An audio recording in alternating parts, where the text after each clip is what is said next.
I never thought I'd lose my home, my son, and my voice at 70 until I stood up, reclaimed my dignity, and rebuilt my life from the ground up. My journey of pain, truth, and healing became one of the inspirational stories that saved me. And now I share it so others can find their own inspirational stories. Before we go on, if you still believe in your heart that God is watching over you, always working things out in ways you can't see, then right now, drop an amen in the comments. Because who knows? The moment you write it, a blessing might be slipping quietly into your life. Now then, let's get back to the story. I never thought that morning would become the moment that shaped the rest of my life. A 70-year-old woman like me, someone who spent nearly 3 decades working as a nurse on Chicago's South Side, has heard every kind of screaming, every kind of chaos. But nothing prepared me for the furious pounding that shook the door of my little apartment that day. Lydia, open this door right now. Maya's voice, my daughter-in-law, came down like a hammer, each word sharp as a blade. I stood inside, my hands trembling just a little, even though I was trying to stay calm. Behind her was my son, Andre, the same son I once believed would never let anyone disrespect his mother. But today, Andre stood there, silent, head hanging, letting Maya beat on my door like she owned the place. The pounding grew harder, once, then again louder, so hard the whole frame rattled. "You can't hide forever," Maya shouted, and I could hear neighbors opening their doors, whispering. My chest tightened, not from fear, but from a shame I did not deserve at my age. My building in Bronzeville has seen its share of noise, but that day the noise belonged to me. And I had put myself in this position, at least that's what Maya wanted everybody to believe. But nobody knew the truth underneath. I took a deep breath and looked around the little studio I had just rented 3 weeks earlier. It wasn't fancy, but it was clean, neat, and most importantly, it was mine. Nobody could snatch the keys out of my hands anymore. The pounding came again, harder this time, and Maya spit out her words like venom. "All you do is run, a selfish old woman."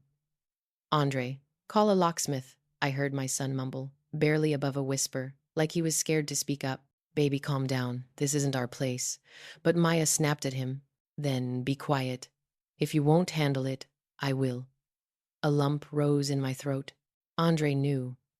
He KNEW this apartment was mine, leased by me, paid for with the money I'd saved after 40 years of working.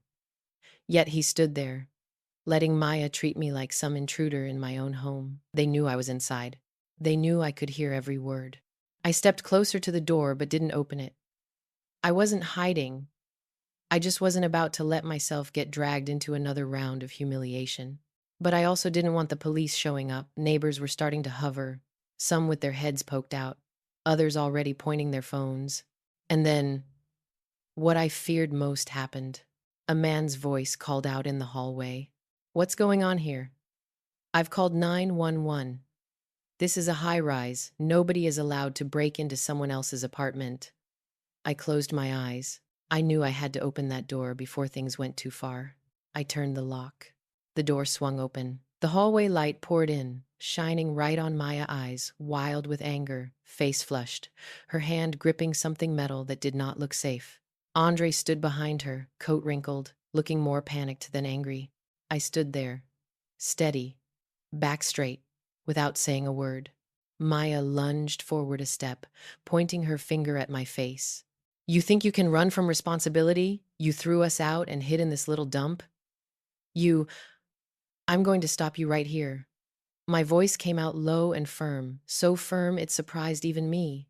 Everything around us fell silent. The neighbor stopped recording. Andre stared at me like he'd just realized his mother was no longer bowing her head. Slowly, I lifted the stack of papers I had prepared. The lease, the ownership documents, this building, this apartment. Everything here is under my name. You have no right to break this door, no right to demand entry, and no right to stand out here disrespecting me in front of my neighbors. Maya let out a mocking laugh. "Oh, you think some papers are going to scare me? Andre is your son. We have a right to know what you're doing with." "No," I cut her off. "The only right I am obligated to keep is the right to protect myself. Andre winced, stepping forward. And a fellow in mine. From, and a fellow in mine. Ma, you really want things to go this way? I looked him in the eyes. My son, the little boy who once clung to my skirts, the child I worked 2 jobs to raise, now stood there, torn between his wife and his mother. No, Andre, I said, I don't. But I can't let anybody run my life anymore. A building security officer rushed over, asking what happened. Maya immediately switched into victim mode.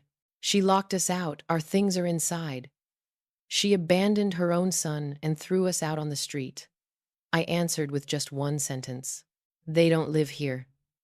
This is not their home. The guard reviewed my paperwork and nodded. Ma'am, you're correct. They have no legal right to enter. If they keep causing a disturbance, we will have to escort them out of the building. Maya froze. Andre turned away, avoiding my eyes. I knew this moment hurt in ways most people couldn't imagine. But it was also the first time in years I stood up for myself. I closed the door. Outside, Maya was still yelling, but her anger was muffled now, blocked by wood and by my resolve. The apartment settled into silence again, broken only by the soft hum of the kitchen vent. I leaned against the door and exhaled a long breath. Not from fear, from release. That was the first day I truly felt myself exist as a person with rights. Not just a shadow behind my children, not a walking bill payer, not a target for somebody else's rage. I don't know how long the road ahead will be, how many storms, how many confrontations still wait for me.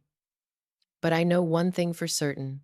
I will never again let anyone enter my life by breaking down the door, even if it's someone I brought into this world.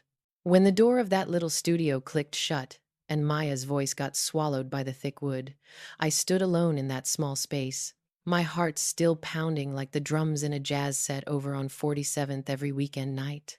But that ache in my chest wasn't from the noise that just happened. It came from something deeper, a tiredness rooted all the way back 2 years ago, when I made a decision I truly believed was the right thing for my family. I remember the day Andre called me, his voice caught somewhere between embarrassment and hope. Ma, we're having a little trouble. Me and Maya. Could we stay with you for a few months?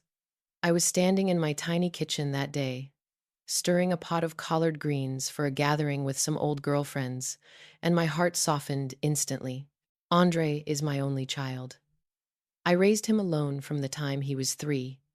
After his father walked out without a single explanation, I spent my life trying to give him better than what I had, something steady, a real home, a place he'd always belong. So I answered without a second thought, "Of course, baby. This house will always have room for you two." I didn't know then that those words would become the rope tying me to 2 long years of exhaustion and hurt. Andre and Maya moved into my home, the old 2-story on the south side of Chicago, where I'd lived for more than 30 years. Maya smiled sweetly, brought me a box of pastries, hugged me gentle like she really appreciated me. Andre fixed the loose hinges on my kitchen cabinet, and I thought, maybe living together would give us all a chance to understand each other better. But within a few weeks, I started seeing small shifts, sharp enough to nick at my heart. First, the kitchen. I like keeping things neat, everything in its place. But Maya started rearranging every cabinet, deciding on her own to buy new things, replace utensils, even leaving little notes about how Miss Lydia should keep the kitchen cleaner the way she said Miss Lydia, like I wasn't family. Then came the living room. Maya said my old curtains looked too outdated and replaced them with cold white ones I never cared for. I tried saying gently, "Just leave them be, baby. Those have been here a long time." Maya smiled, sweet as cane sugar. "Don't worry. I just want things to look fresher. Our home should feel bright. Our home." The way she said it made a chill slide down my back. In less than 3 months, Maya had taken over every inch of the house. Then she started trying to take over me. "Don't leave your shoes here. You should go to bed earlier. The TV keeps me from concentrating. You keep putting things in the fridge without covering them. At first, the TV keeps me from Stallers. The level died. They sounded like harmless little suggestions. But slowly, they became judgments, quiet, piercing ones, making me feel like a guest in the very home I built with my own hands. Andre was still gentle in those early months, but over time, he started siding with Maya in conversations. Not because he wanted to hurt me, but because he was tired of being caught between the two women in his life. And Maya understood that perfectly. All she had to do was say, "I'm only trying to make things better for our family." And Andre would nod, letting her change whatever she pleased. What hurt me most wasn't the new curtains, or the strange spices she filled my kitchen with, or the way Maya treated me like the live-in help-it. Was the look on Andre's face when he sometimes avoided meeting my eyes, like he was scared I'd ask something he didn't want to answer. One evening, after I came home from the hospital back then, I was still working part-time. I found Maya sitting at the dining table, annoyed. Andre stood by the counter, arms crossed. Maya spoke immediately. No grace, no pause. "Miss Lydia, I think you should let us know before having people come by. Someone delivered a package yesterday, and none of us knew." I frowned. "That was my package. I live here." Maya let out a thin smile. "That's not the point. But when we share a home, everybody follows the same rules. This house isn't just yours anymore." Andre shot me a quick glance like he wanted to stop her but didn't dare. I stood there, her words pricking me all over. "This house isn't just yours anymore. I bought that house with overtime hours, with double shifts, with emergency room nights that left me so tired I fell asleep sitting up. I paid every bill, every tax, every repair." But Maya said it like I'd broken into a place that belonged to them. That night, something hollow opened in my chest. I couldn't name it, only that it felt like coming home and realizing nobody was waiting behind the door. Even standing in my own living room, I felt displaced inside my own life. The months that followed were suffocating. Maya watched everything I did, then relayed it to Andre in that half-sad, half-accusing tone. Andre tried to keep the peace, but his silence ended up pushing me into a corner, always explaining myself, always apologizing for things I didn't do wrong. I asked myself 100 times, why did things turn out this way? Why did letting them in feel like I was the one being pushed out? The answer was simple, though it took me nearly 2 years to face it. I let people cross my boundaries so many times that eventually they stopped seeing any boundaries at all. And when a person can't see a line, they'll step over it, like stepping across any doorway. That night, after I closed my studio door to block out Maya screaming in the hallway, I understood something clearly. What happened that morning wasn't sudden. It was the result of hundreds of smaller moments. The comments I ignored, the times I stayed silent not to upset my son, the times I told myself it's just temporary.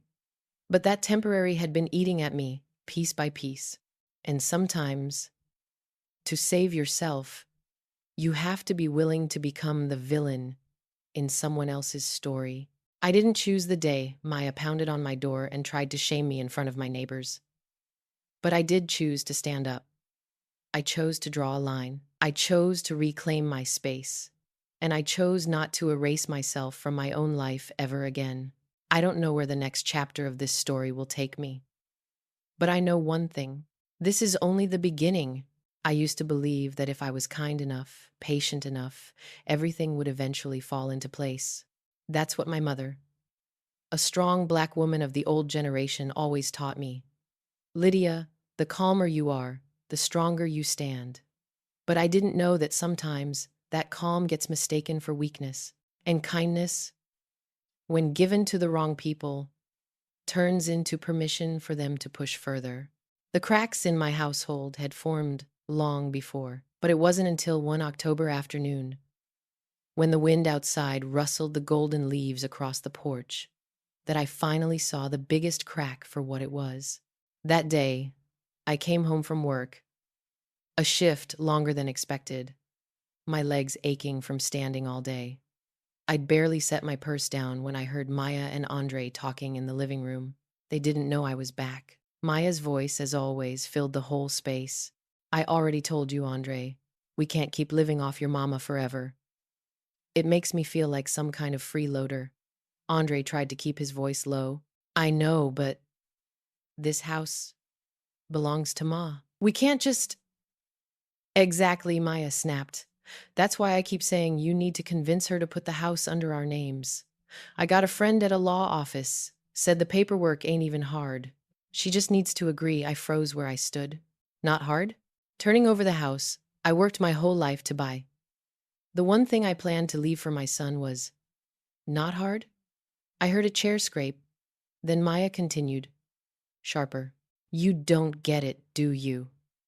If we don't move now, in a few months, she's gonna make us move out. She looks at us like we a burden, and I refuse to live like that. I refuse to let her control our lives. My chest tightened so hard, I had to hold onto the wall. They thought I was controlling their lives. I was doing what any mama would do, helping when her child was struggling. I didn't know when my support got twisted into manipulation. Then Andre spoke, and his words hurt more than anything Maya ever said. I'll try talking to Ma. She loves me. She'll sign. It felt like a slap straight to my face. Andre thought I would sign. He thought I would hand over my future just so they wouldn't be upset. He thought I was that easy to sway.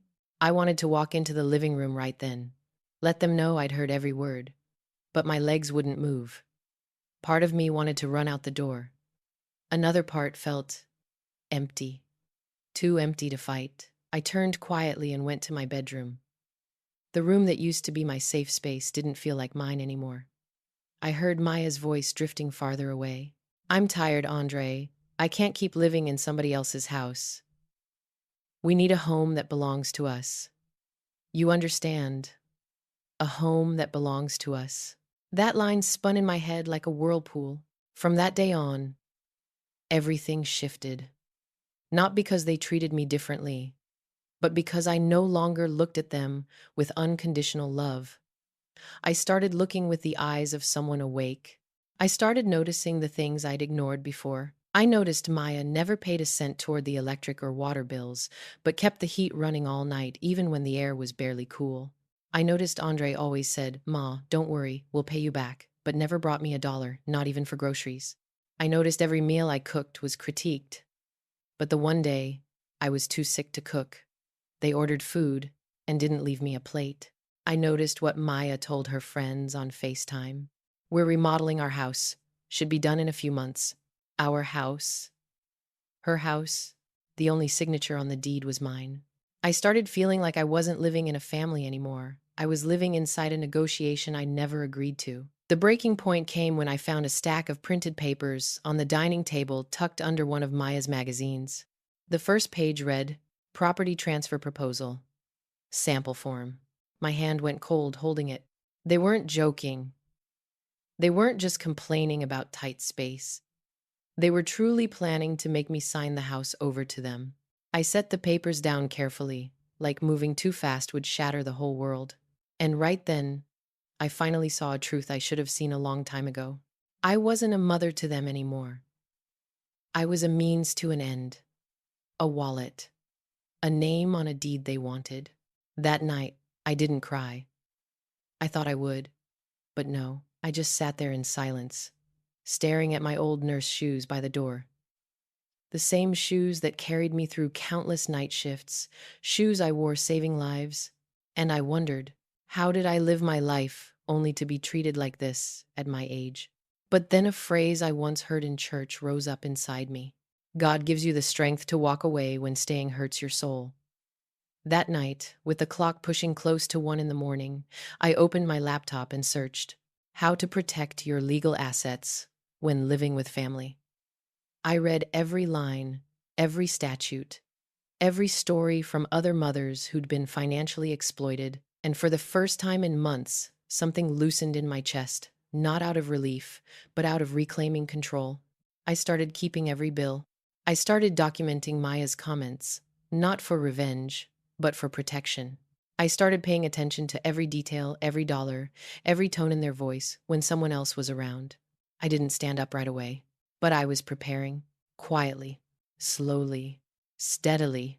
Sometimes people think silence means defeat, but the silence I chose was to observe, to learn, to make sure I never misstep again. And just a few weeks later, the moment to stand up arrived, sudden, violent, and forcing me to make a choice. A choice I knew would change my life and theirs forever. I used to think the worst pain I'd ever felt was overhearing that conversation between Andre and Maya, the day I realized I'd become nothing more than a walking wallet, a pillar for them to drain dry. But I was wrong. The real pain came after, when Maya, with her acting skills and that sweet as syrup mouth, turned me into the villain before the whole world, and I didn't even have a chance to defend myself. It all happened just 3 days after I overheard them plotting to take my house.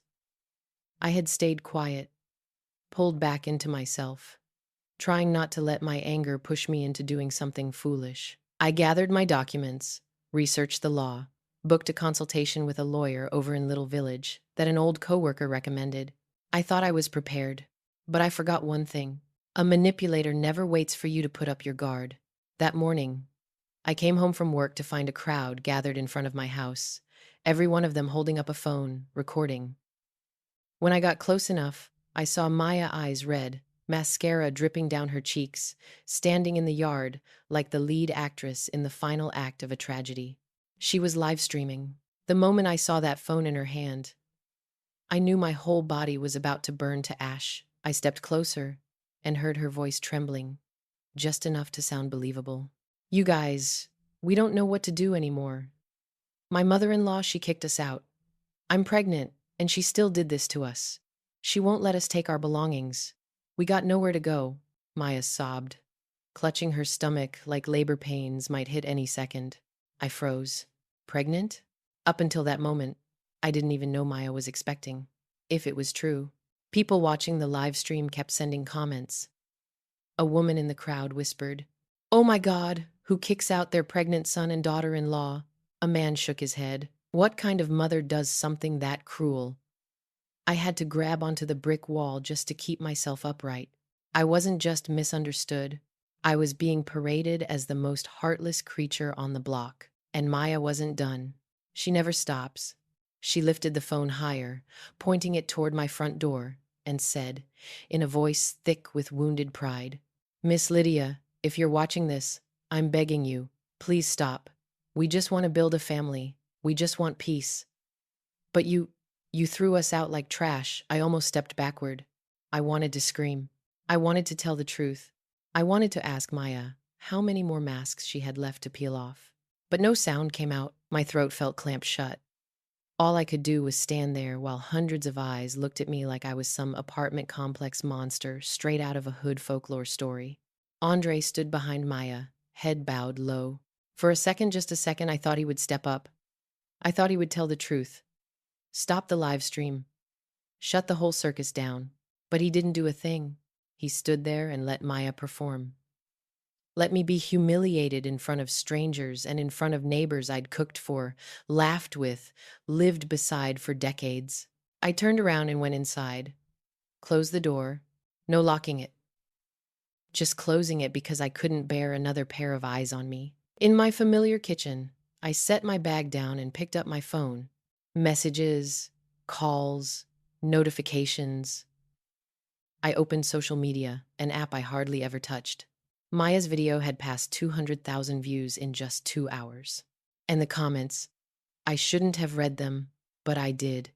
"Evil old woman, heartless, kicking out your pregnant child. Inhuman, see? Black families can't even support each other. No wonder things fall apart." Each word cut me open. It wasn't just the shame, it was how they dragged my whole community, my whole race, into their judgment of me. Then I saw messages from old coworkers. "Lydia, is the video true? I don't believe you'd do that. You need to explain yourself." I sat down at the dining table. I didn't have the strength to stand anymore. Maybe Maya knew I'd be slow to respond. Maybe she knew I wasn't used to social media, didn't know how to stop a wildfire online.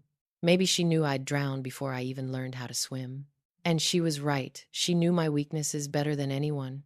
About an hour later, my phone buzzed. A text from an unknown number. Miss Lydia, this is Carlton, the attorney you booked. I saw the video. If you need urgent support, call me. My fingers trembled like winter wind hitting bare skin. I called. Carlton's voice came through, steady, deep, not a hint of judgment. You're being defamed. And you need to respond the right way at the right time. Don't let them control the narrative. I broke down crying, not from fragility, but because finally somebody saw me for who I really was, not the monster Maya crafted. Carlton continued, Miss Lydia, listen carefully. Do not go online defending yourself right now. It will make things worse. We're going to do this properly. But they all believe her. I choked out, that's fine. Public opinion shifts fast. When the truth appears, and you have the truth, I tightened the phone in my hands. Yes, I had the truth. I had recordings. I had receipts. I had dates and notes for every expense I carried because I believed my child needed me. But the hardest part, the part that stole my breath, was knowing I didn't have Andre standing with me. That day, I sat alone in that wide, familiar kitchen, the late afternoon light spilling through the window, the smell of cold coffee, the rumble of cars outside, somebody laughing in the yard. It all felt like echoes from a life I no longer lived. And I realized the fight wasn't between me and Maya anymore. It wasn't a family dispute. It was a battle between the truth and a perfectly scripted lie. And if I didn't fight, that lie would become the only truth anyone knew. I placed my hands on the table, straightened my back, breathed deep. The day I changed the locks was the day I stood up for the first time. But the day Maya dragged my name through the public mud, that was the day I understood I had to fight to the end. For my dignity, for my humanity, and for the black woman in me who spent her whole life standing tall against the wind. Thank y'all for sticking with us all the way to this point. If you busy or gotta go right now, hit that like button so you can find this video easy later. All right now, let's get back to the story. I never thought there'd come a day when I'd have to fight using social media. I'm the kind of woman who still keeps notes with a ballpoint pen, watches the news on TV, and uses her phone only to call or text. Yet here I was, at 70 years old, facing a digital storm Maya was swimming through like a fish in open water. But Carlton was right. If you want your voice back, Miss Lydia, you have to let the truth speak for you. Just clarity, I nodded, even though my insides were shaking like a late-night train rolling through the station. Our first meeting took place in a little cafe in Hyde Park. Carlton, a black man in his middle years, had sharp but gentle eyes and a voice smooth and steady like late-night radio. He set his laptop on the table and opened a series of folders I never imagined I'd need to look at in my lifetime. Financial evidence, harassing language messages, audio, boundary violations, property records, and legal ownership. I stared at them, each folder, feeling like I was looking at my life from another angle, a truer angle, not the version Maya had twisted beyond recognition. Miss Lydia, Carlton said, turning the laptop toward me, you got more than you think. What matters is using the right piece at the right time. I exhaled softly. You think I should speak out? They're calling me a monster out there. Carlton gave the faintest smile. You think I ain't ever been called names online? Trust me, people forget fast. But evidence? Evidence don't ever lie. That sentence hit deep. Evidence doesn't lie. While my heart had been lied to so many times. That evening, I sat alone in the living room, where Maya once changed the curtains and rearranged my sofa without asking. Now the room belonged to me again, but I didn't feel at home in it anymore. I opened my laptop. I replayed the files Carlton sent. Maya's smug laugh in the recording made my hands tremble. Miss Lydia's old, easy to bend. Just say a few things and she'll do whatever we want. Then Andre's voice, small but clear. Just let Ma sign it. The house is going to be mine anyway. I stopped the audio and pressed my hand to my chest. I thought I had grown used to the pain, but no, it still cut sharp as freshly honed steel. I knew what I had to do next. I had to tell the story from the beginning, the real story, not the performance Maya staged under a ring light. The video I posted had no background music, no filters, no tears. I just sat at my old dining table, propped my phone up, and looked straight into the camera. "Hello," I said. "My name is Lydia Carter, and I need to clear a few things up." My voice didn't shake, didn't burn with anger, didn't sag with hurt. It was simply clear. I did not throw my son and daughter-in-law out of their home, because that is not their home. It is mine, in my name. I paid for it with 40 years of nursing, with nights and days on duty most people couldn't endure. Took a breath, looked into the camera like I was looking into every viewer's eyes. I helped them when they were struggling. I cooked, I paid bills, I fixed the house, I supported them the way any mother would. But in return, they wanted me to sign over the house. I said no. And that is when the story got twisted. Then I played parts of the recordings. Not all. Carlton warned me to save the strongest ones for legal action, but enough for people to understand what was really happening. Maya's voice. "I'm not living in somebody else's house. You need to take ownership back." Andre's voice. "Ma loves me, she'll sign." I returned to the camera, speaking softly like I was talking to my own reflection. "I am not perfect, but I am not cruel, and I deserve respect." I posted the video, turned off my phone, turned off the living room lights. I wanted the world to go quiet for a moment, but it didn't. About 2 hours later, my phone lit up like New Year fireworks. A friend texted, "Lydia, I believe you. You did right. A woman from church. You're not alone." A complete stranger. "Thank you for speaking up. I was smeared just like this once." I checked the video again. Views climbing by the minute. More importantly, the comment section had shifted. Some still defended Maya, but many were asking questions. If Miss Lydia kicked them out, why does she have the deed? Why doesn't Andre say anything in his wife's videos? Maya's story sounds a little too performed. I knew then. Truth doesn't win by shouting. It wins by being steady. The next day, Maya responded. Another video. More tears. Same script. But this time, something I never expected happened. A woman someone I'd never met posted on the neighborhood community page. "I work at a shop where Maya used to come in." She bragged about trying to get her mother-in-law to sign the house over so she wouldn't have to pay rent. I'm just saying what I heard and saw. Believe it if you want. Social media exploded. I didn't feel joy. I didn't feel triumphant. Just lighter. Not because I'd won, but because I finally wasn't standing alone in the dark. That evening, Carlton called me. "Miss Lydia, we've regained control of the narrative. But this is only round one." I asked, "What's round two?" Carlton answered, firm and steady. "Round two is legal, and I think you're more ready than most folks realize." I looked around my house, the place that had held so much silent suffering. Today, it felt like the starting point of the truth. I placed my hand on the table. No shaking, no fear. "All right, Carlton," I said. "Let's take it all the way." I had never felt so strong. Or maybe I had simply never allowed myself to be this strong.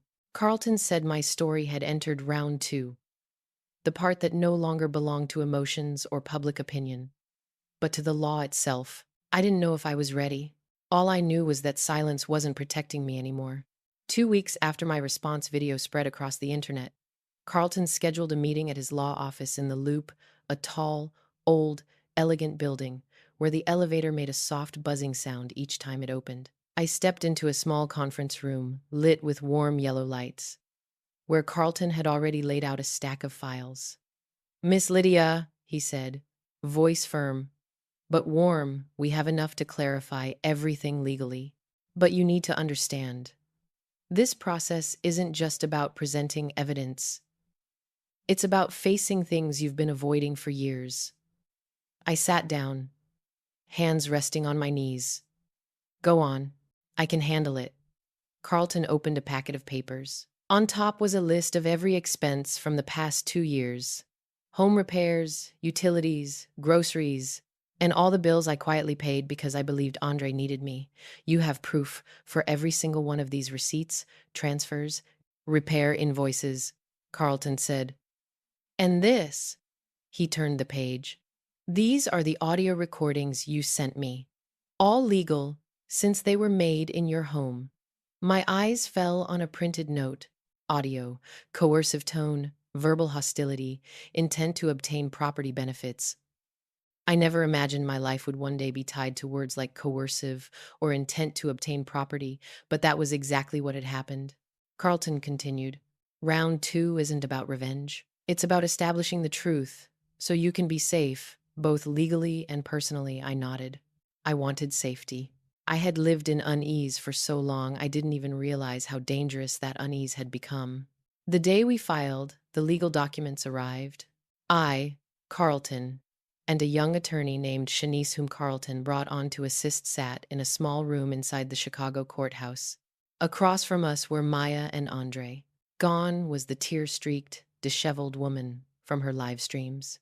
Today, Maya walked in wearing a bright blazer, full makeup, eyes sharp enough to slice the air. Andre stayed quiet, hands clenched beneath the table, shoulders trembling. The judge entered. The air got so heavy I could hear my own heartbeat. Carlton began.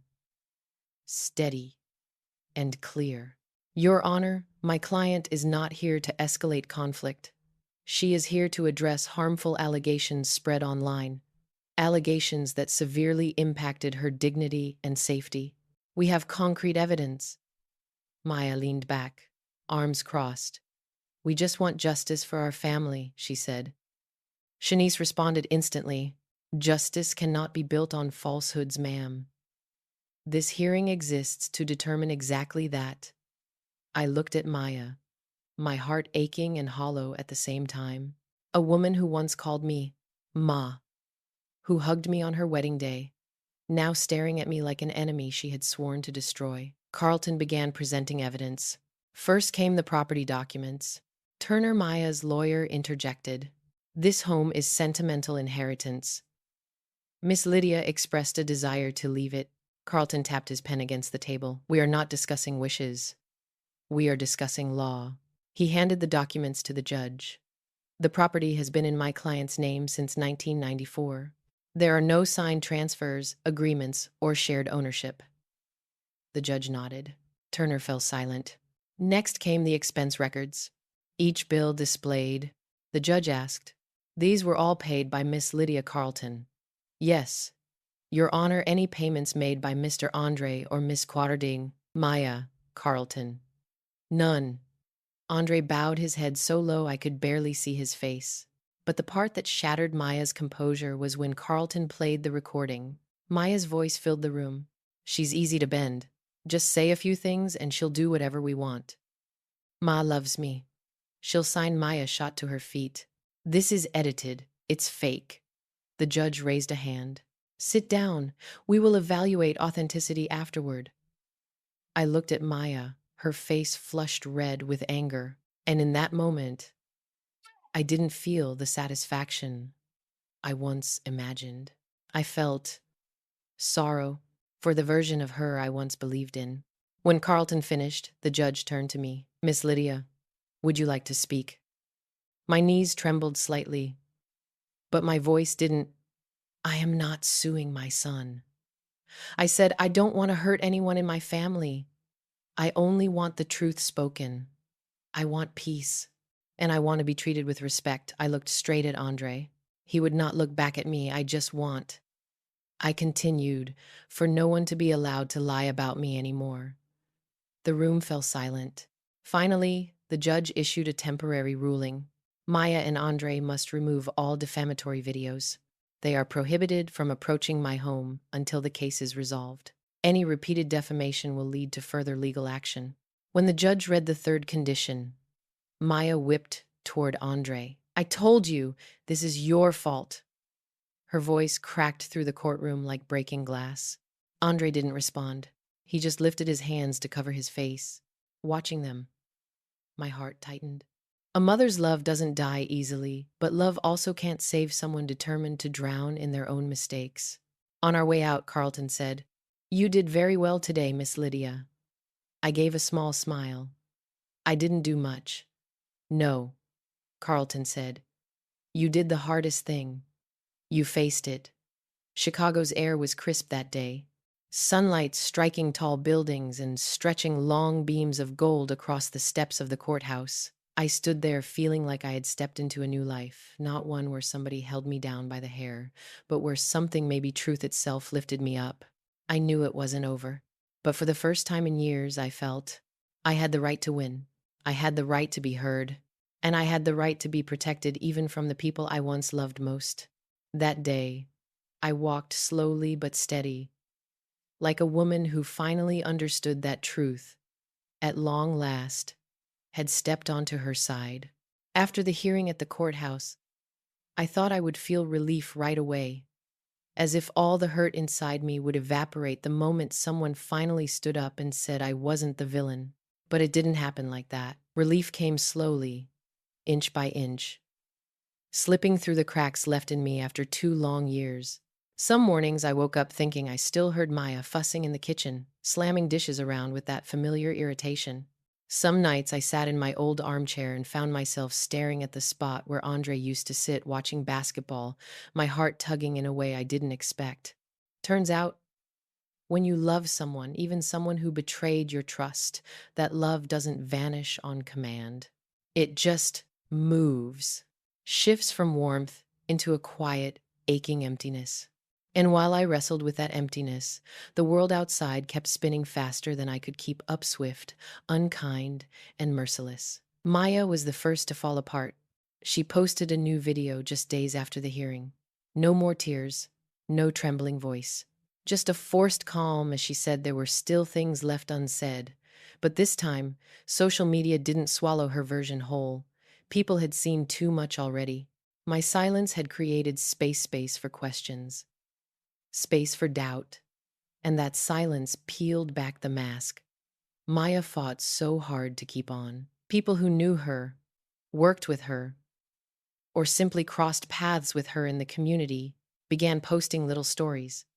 How she complained about living with me, how she bragged about knowing how to flip a situation, how she once boasted, confident and proud, that all you gotta do is say the right thing and his mama will fall in line.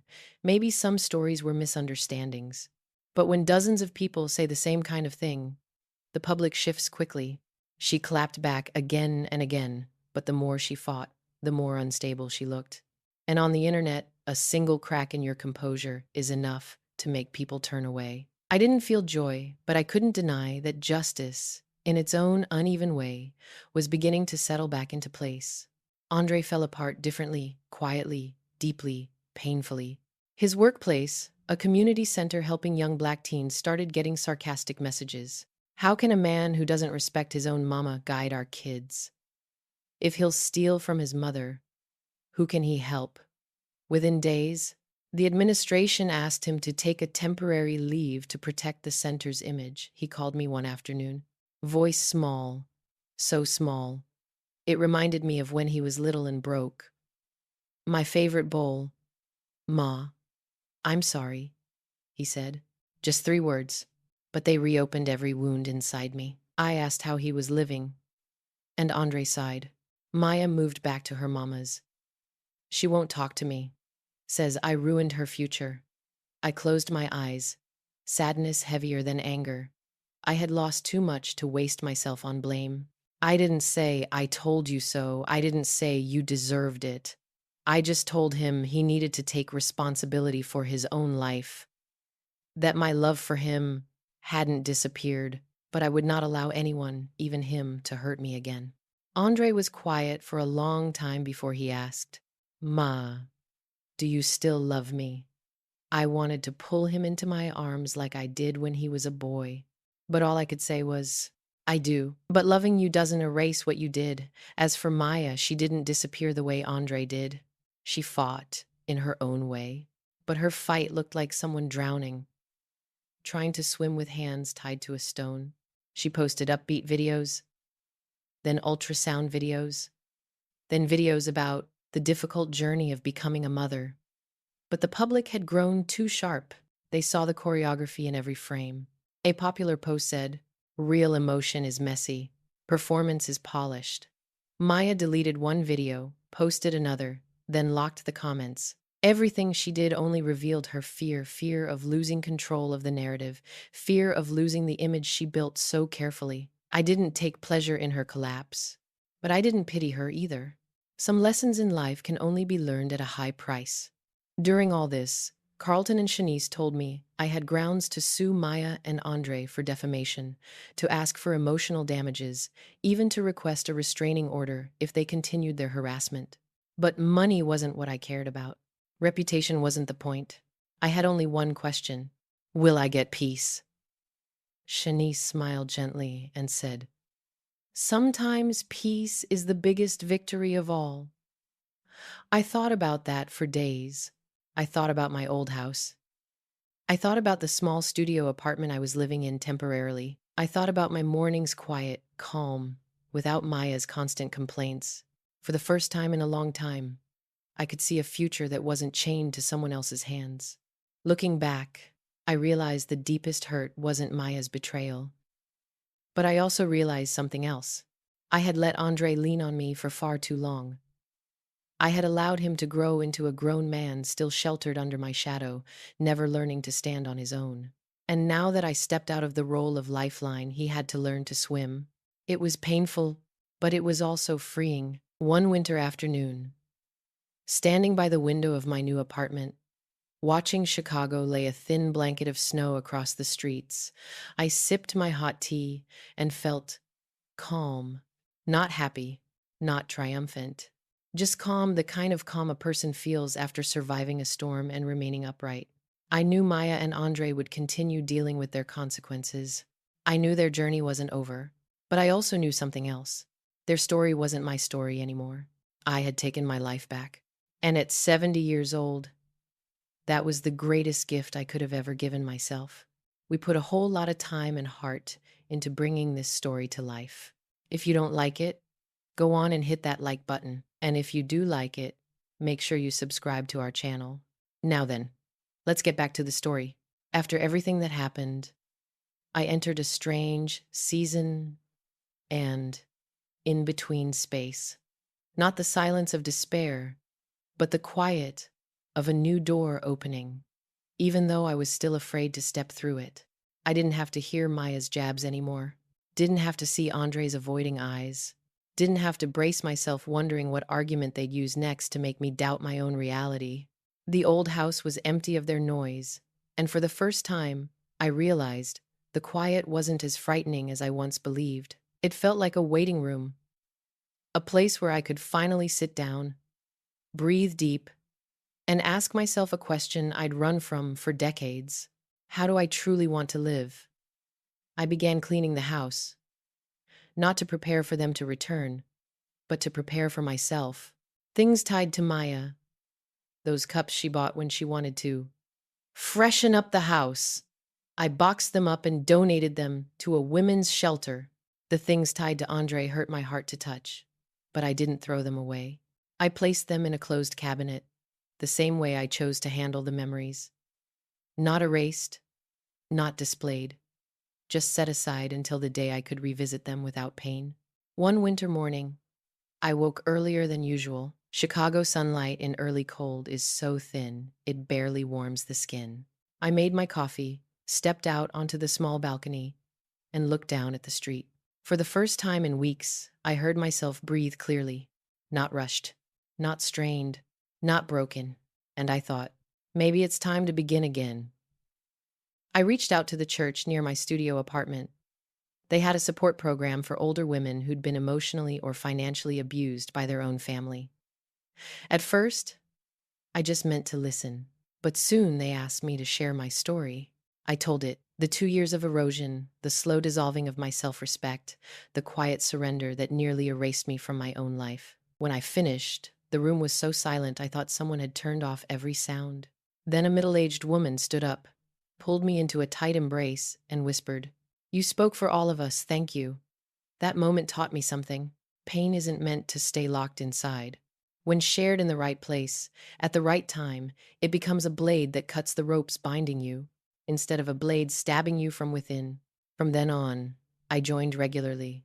I helped the group organize small workshops: how to recognize emotional abuse, how to protect your legal rights as an elder, how to hold on to your voice even when the people hurting you are the ones you love. I never imagined that I, a retired nurse, a black woman from the South Side, could stand up and speak before dozens of women. But I did.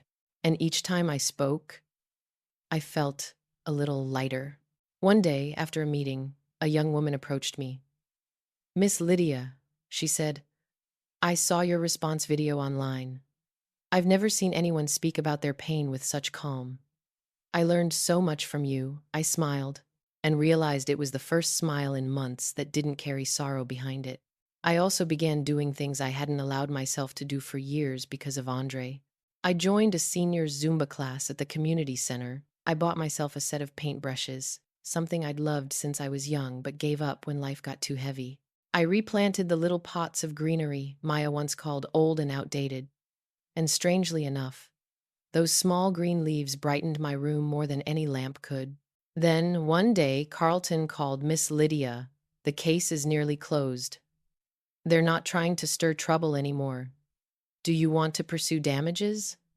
I looked around my room. The paintings I'd just finished, the plants growing well, the calendar marked with community activities. And I answered slowly, "No, Carlton, I already have what I need." "I understand, but if you ever change your mind, I'm here." I thanked him. Carlton helped me walk out of the darkness, but the steps into the light, those were mine alone.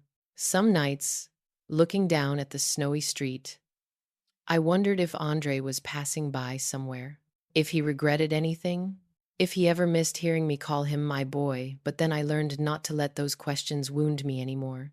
I didn't erase Andre from my life. I simply put him in the right place, a part of my past that I honor, but no longer allow to rule my future. I also realized I wasn't alone. Women who had weathered storms of their own gathered around me like a circle of strength. I saw my own resilience reflected in them, and I saw them reflected in me. When I shared my story, their eyes lit up, not because I was extraordinary, but because they saw hope. That at any age, you can begin again. That no matter how deep the hurt, healing is possible the moment you choose to step toward it. I once thought my life had closed after 60, but really, it had only closed on the version of me who lived for everyone else. The version who lives for herself? I'm only just beginning to write her story. And at 70, I have come to understand peace isn't a reward. Peace is a right I've only just learned to grant myself. I used to think I would grow old alone, or that I'd spend the rest of my days trapped in weary legal rooms where pain gets dissected into cold pieces of evidence. But life has a way of softening corners you once believed would stay rough forever. It began with a small, light yellow envelope left at my apartment door on a freezing Chicago afternoon. No knock, no footsteps waiting, just a handwritten note. "Ma, please read." I carried the envelope inside and placed it on the table as if whatever was inside might change the rhythm of my heart. And the truth is, inside was a letter from Andre, longer than any message he'd ever sent me. His words trembled, as if each sentence had to push through layers of guilt just to reach me. He apologized for not seeing the pain I lived with every day, apologized for letting someone else rewrite the image of the mother he once felt proud of. Andre wrote that he wasn't expecting forgiveness, but he wanted his daughter, my granddaughter, the little girl I had only seen through an ultrasound screen, to know she had a grandmother who was strong, kind, and worth being proud of. By the third read, my tears started falling, not the tears of blame, but the tears of a mother finally understanding that love doesn't disappear. It just sits in the wrong place for too long. And then, almost as if his letter opened some hidden door in my chest, I began writing a letter of my own to his daughter. I didn't call her by name. I simply wrote, "To my dear little one." I told her about resilience, about how a Black woman has the right to be tired, the right to be vulnerable, but also the right to rise and rewrite her own life. I told her I once lost my voice, and I found it again. And if someday someone tries to take hers, she must stand firm because she carries the blood of women who survived, endured, and won.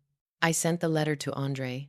I didn't know whether he'd read it through tears or silence, but I knew he'd understand I had opened a new doorway, not for the past to return, but for the future to walk in. A few weeks later, Andre texted, "Ma, I want you to meet her. If you're willing." I looked at the message and my chest didn't clench the way it used to.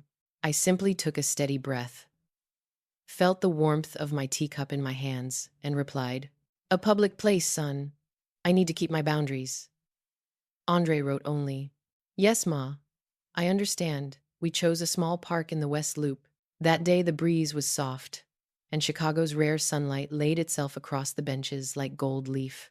When I arrived, Andre was already waiting, holding a tiny baby girl wrapped in a pale pink blanket. I slowed my steps, not out of fear, but to let myself take in every second. Andre spoke, barely above a whisper. "Ma, this is Amara." Amara opened her eyes, dark, steady, quiet. I reached out and touched her tiny hand. A feeling rushed through me, something like hope, something like a brand new page untouched by anyone's chaos. I didn't forgive Andre completely. I didn't forget what happened, but I chose to write my life forward in the way I wanted. And in that story, Amara was a new chapter, full of light.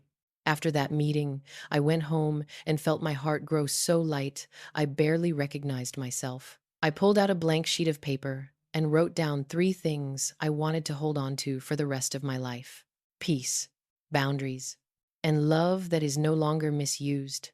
I look back on my journey from the day Maya pounded on my door to the day I trembled behind that little studio door, to the day I sat in court watching Andre lower his head, to the day I touched Amara's small hand.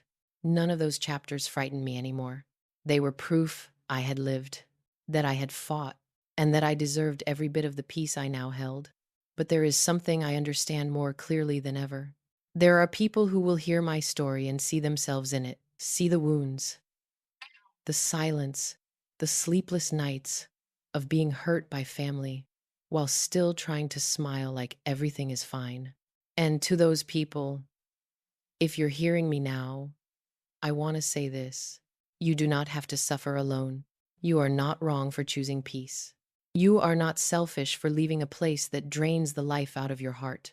And you deserve a love that does not wound you. If my story touches you in any way, if it reminds you of something you lived through, or something you're still hiding in your chest, leave a comment. You don't have to tell the whole thing, just one sentence. I understand. Sometimes that's enough to keep someone from feeling invisible. And if you want to hear more true stories, stories of people who stood back up after their pain tried to bury them, hit like and follow this channel. I have more to share, more journeys that might help you rediscover your own voice. Because, sometimes the only thing we need to start healing is hearing a story that reminds us we were never forgotten.